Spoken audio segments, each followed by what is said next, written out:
Abigail était l'épouse de Nabal, un homme riche de nourriture dans le territoire de la tribu de Juda, près de Carmelo.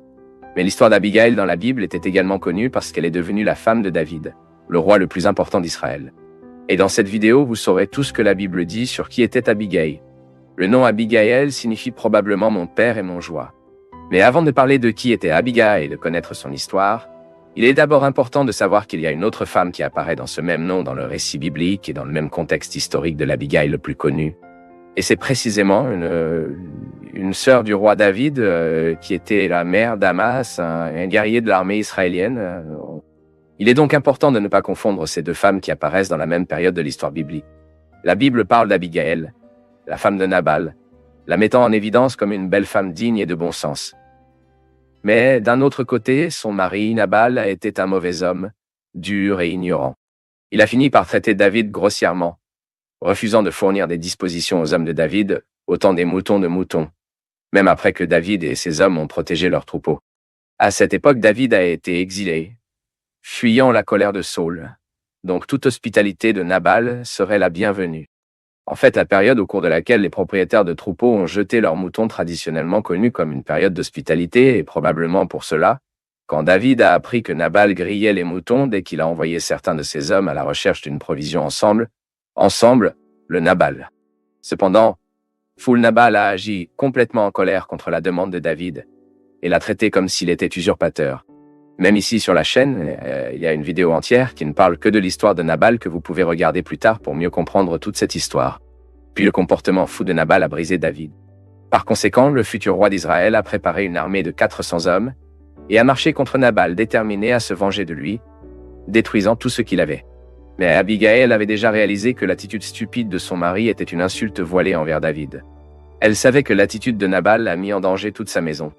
C'est alors que, dans le but d'éviter une tragédie chez lui, Abigail a préparé un généreux cadeau de fourniture avec du pain, du vin, des moutons, du blé, des raisins secs et des figues et remis à David et à ses hommes. Très prudemment, et avec des paroles de réconciliation, Abigail a inversé toute la situation. Elle contrôlait la colère de David, regardant la justice de Dieu qui ne laisse jamais les méchants impunis.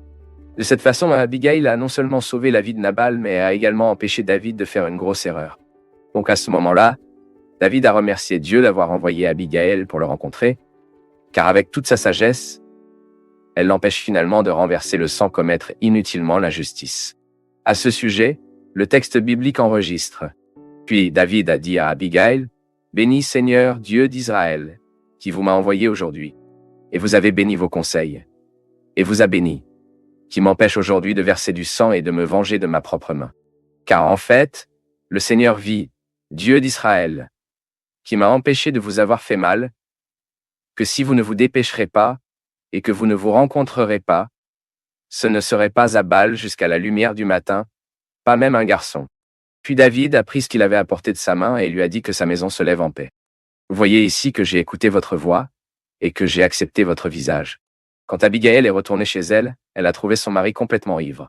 Cependant, le lendemain, Abigail a réussi à lui parler de tout ce qui s'était passé. Et quand il a entendu les paroles de sa femme, Nabal a subi une sorte d'attaque qu'il a initialement quittée, jusqu'à environ 10 jours. Il est mort. Et quand il a appris la mort de Nabal, David a remercié Dieu de l'avoir empêché de faire le mal et aussi d'avoir fait tomber le mal de Nabal sur sa propre tête. Nabal avait été un homme complètement téméraire et mauvais pour David. Cependant, le comportement de David, souhaitant verser toute sa colère sur la maison de Nabal, n'était pas correct non plus. Par conséquent, David lui-même a reconnu sa colère précipitée et était reconnaissant de ne pas avoir pris devant sa vengeance. De plus, après avoir connu le temps de David Abigail, David a rapidement envoyé un message lui demandant de devenir sa femme, car il avait réalisé à quel point cette femme était la valeur. Le texte biblique dit qu'Abigail a accepté la demande de David et, accompagnée de ses 5 serviteurs, elle est allée le rencontrer, devenant sa femme. Et enfin, alors, lorsque David a été contraint de fuir Gate, la Bible enregistre qu'il a emmené Abigail avec lui, et à Hébron, Abigail avait un fils de David nommé Kilebi. Sans aucun doute, Abigail était un exemple de femme pacifiée, prudente et sage. Elle savait comment reconnaître les desseins de Dieu pour la vie de David et, avec sa bonne attitude, a été utilisée par le Seigneur pour empêcher le mal d'être engagé. Face à une situation défavorable, un mari stupide et la fureur d'une armée de 400 hommes, cette femme a montré un comportement de conciliation contrairement à son mari. Elle a agi avec justice et a réussi à empêcher sa maison d'être détruite au milieu d'une grande tragédie. Par conséquent, l'histoire d'Abigail devrait certainement servir d'exemple pour nous tous. Compte tenu du profil de Nabal, nous pouvons même nous souvenir de l'enseignement de l'apôtre Paul sur le comportement caractéristique de ceux qui sont dominés par les œuvres de la chair.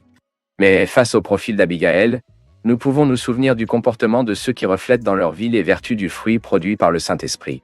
Donc, la question qui se pose ici est